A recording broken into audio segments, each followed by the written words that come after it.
Lorsqu'un virus ou une bactérie a réussi à franchir la première barrière de défense de l'organisme, qu'on appelle la réaction innée, une deuxième ligne se met en action. C'est l'immunité adaptative. Ce deuxième bouclier protecteur fait appel à des globules blancs spécifiques aux vertébrés, les lymphocytes. Les lymphocytes sont des cellules très spécialisées, capables de s'opposer à un antigène agresseur et un seul. Il y a en principe dans notre corps autant de types de lymphocytes que de types d'antigènes.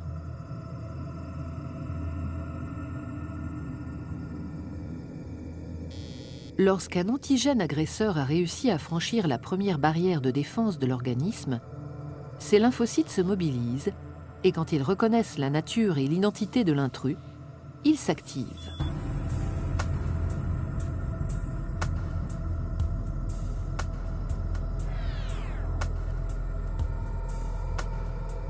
Dans le cas de la grippe, par exemple, le virus est dit endocellulaire, ce qui veut dire qu'il exerce son pouvoir infectieux en s'insérant au cœur même de la cellule.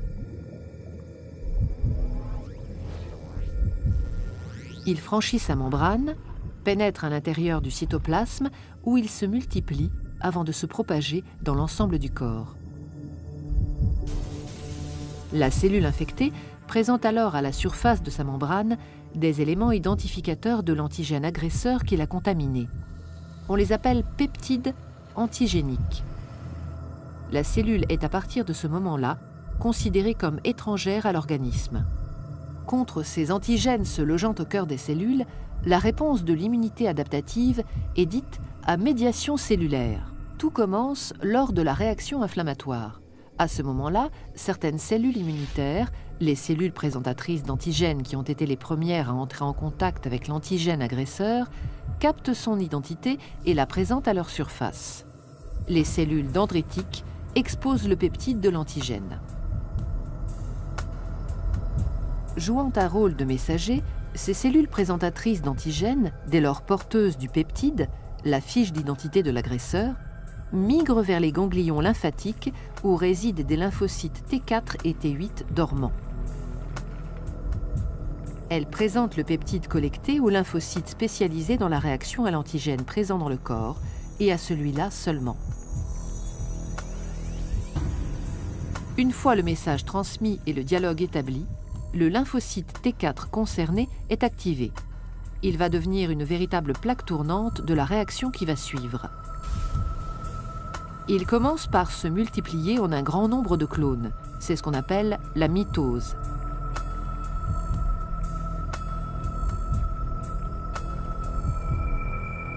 Certains des clones deviennent des LT4 mémoires.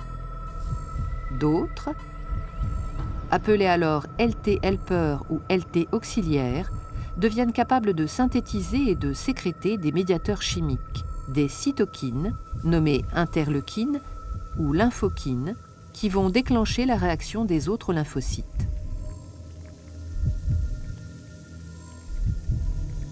Les interleukines émises stimulent à distance d'autres lymphocytes, notamment les lymphocytes T8, déjà mis en alerte depuis leur contact avec la cellule présentatrice d'antigènes. En réponse aux messages chimiques qu'ils reçoivent, les lymphocytes T8, dits immunocompétents, se multiplient à leur tour. Une partie, les LT8 mémoires, sont conservées. Les autres deviennent des cellules tueuses qu'on appelle lymphocytes T cytotoxiques. Patrouillant dans l'organisme, ils sont maintenant capables de reconnaître puis de détruire les cellules infectées.